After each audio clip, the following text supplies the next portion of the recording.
जोहार झारखंड। मैं हूं भीष्म सारथी और आप देख रहे हैं द पॉलिटिकल मिरर। आज की बात एक सवाल से शुरू करते हैं। क्या आप जानते हैं कि 2026 के बाद झारखंड की राजनीति पूरी तरह बदलने वाली है? वर्तमान में जो 81 विधानसभा सीटें आप देख रहे हैं, उनकी संख्या बढ़ सकती है, लेकिन ये बढ़ोतरी क्यों होगी? इसके पीछे कौन से संवैधानिक प्रावधान हैं? और सबसे महत्वपूर्ण, इसका झारखंड के आदिवासियों और क्षेत्रीय समीकरणों पर क्या असर पड़ेगा? आज के इस स्पेशल वीडियो में हम परिसीमन डिलिमिटेशन का पूरा गणित समझेंगे। सबसे पहले समझते हैं परिसीमन है क्या। दरअसल परिसीमन किसी देश या क्षेत्र की सीमाओं को स्पष्ट रूप से तय करने की एक आधिकारिक प्रक्रिया है। यह प्रक्रिया चुनावों के लिए संसदीय और विधानसभा क्षेत्रों की सीमाओं को फिर से निर्धारित करती है। यह सुनिश्चित करता है कि हर क्षेत्र में लगभग बराबर जनसंख्या हो, जिससे लोकतंत्र में निष्पक्षता और समानता बनी रहे। भारत में यह कार्य परिसीमन आयोग द्वारा किया जाता है। इसका मुख्य उद्देश्य एक व्यक्ति, एक वोट, एक मूल्य सुनिश्चित करना है। यानी हर निर्वाचन क्षेत्र में लगभग समान जनसंख्या हो, ताकि प्रतिनिधित्व निष्पक्ष रहे। यह काम 3 सदस्यीय परिसीमन आयोग करता है, जिसके आदेश को किसी भी कोर्ट में चुनौती नहीं दी जा सकती। संवैधानिक प्रावधान और इसके इतिहास पर नजर डालें तो इसके लिए संविधान के अनुच्छेद 82 82 के तहत संसद को हर जनगणना के बाद परिसीमन अधिनियम बनाने का अधिकार देता है। इसी तरह अनुच्छेद 170 के तहत राज्यों की विधानसभा की संरचना और उसके परिसीमन का प्रावधान है। अब प्रश्न है कि क्या यह हर जनगणना के बाद हुआ? उत्तर है नहीं। कारण है 42वें, 84वें और 87वें संविधान संशोधन। इसी के कारण परिसीमन की फ्रीज की कहानी शुरू होती है। 1976 में 42वें संविधान संशोधन सीटों की संख्या को 2001 तक के लिए फ्रीज कर दिया। फिर 2001 में 84वें संविधान संशोधन द्वारा इसे 2026 तक के लिए बढ़ा दिया गया। इसके बाद 2003 में 87वां संविधान संशोधन अधिनियम के तहत लोकसभा और राज्य विधानसभा में निर्वाचन क्षेत्रों के परिसीमन के लिए आधार वर्ष, जो कि पहले 1991 था, को बदलकर 2001 की जनगणना कर दिया गया। इस संशोधन का मुख्य उद्देश्य जनसंख्या के आधार पर सीटों का तर्कसंगत पुनर्समायोजन करना था। कारण यह था कि जिन राज्यों में ने जनसंख्या नियंत्रण को अपनाया, उन्हें सीटों की संख्या कम होने का नुकसान ना उठाना पड़े। अब हम इसे झारखंड के संदर्भ में समझते हैं। झारखंड में वर्तमान में 81 निर्वाचित सीटें हैं। ये निर्वाचित सीटें 1971 की जनगणना पर आधारित हैं, जब झारखंड की जनसंख्या 1971 में लगभग 1,42,00,000 थी, जो 2011 में बढ़कर 3,29,00,000 हो गई। वर्तमान में और भी अधिक है, यानी 4.5 करोड़ के आसपास है। यानी वर्तमान सीटों की संख्या यहां की जनसंख्या के अनुपात में काफी कम है।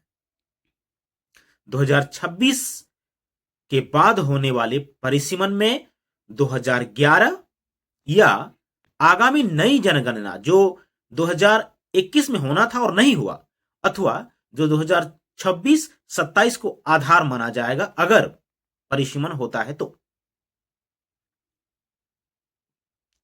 और सीटों की संख्या जनसंख्या के अनुपात में बढ़ाई जाएगी।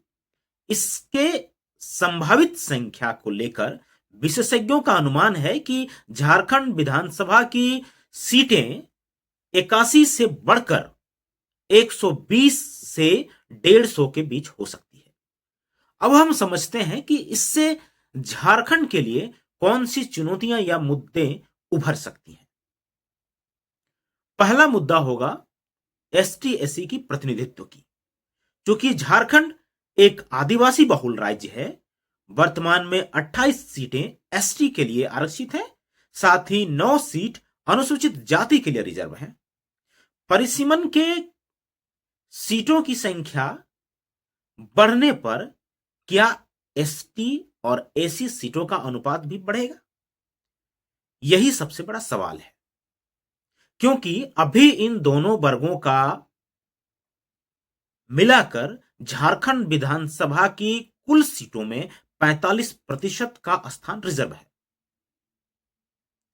दूसरी बड़ी मुद्दा है शहरी बनाम ग्रामीण का, अर्थात मूलवासी बनाम गैर मूलवासी का। परिसीमन के बाद रांची, धनबाद, जमशेदपुर, बोकारो, हजारीबाग जैसे शहरी क्षेत्रों में सीटों की संख्या अधिक बढ़ सकती है, क्योंकि यहां जनसंख्या अर्थात जनसंख्या वृद्धि दर ज्यादा है, खास तौर से पलायन के कारण। ये लोग यूपी, बिहार, बंगाल जैसे राज्यों से आकर यहां बस गए हैं, जबकि ग्रामीण क्षेत्रों में जनसंख्या वृद्धि दर इससे बहुत कम है।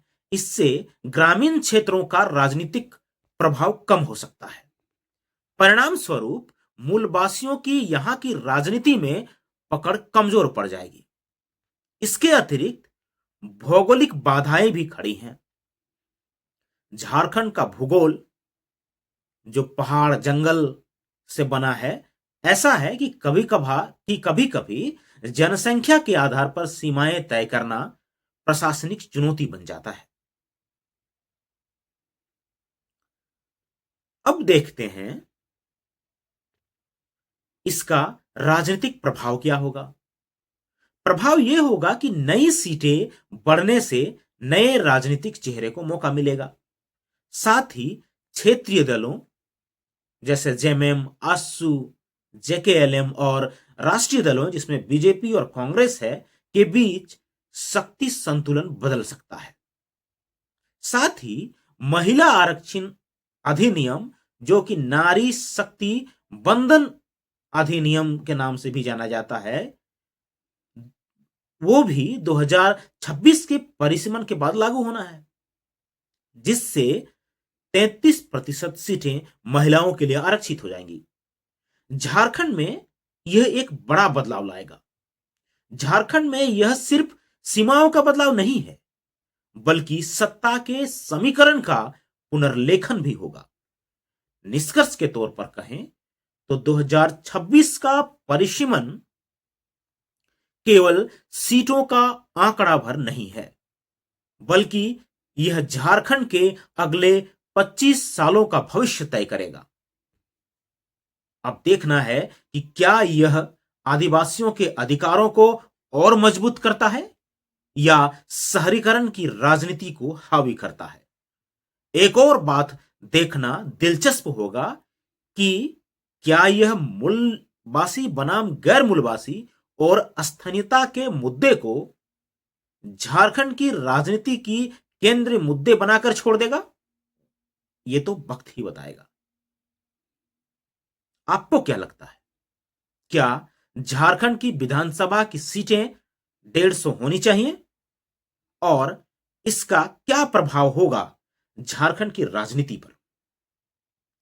अपनी राय कमेंट बॉक्स पर जरूर लिखिएगा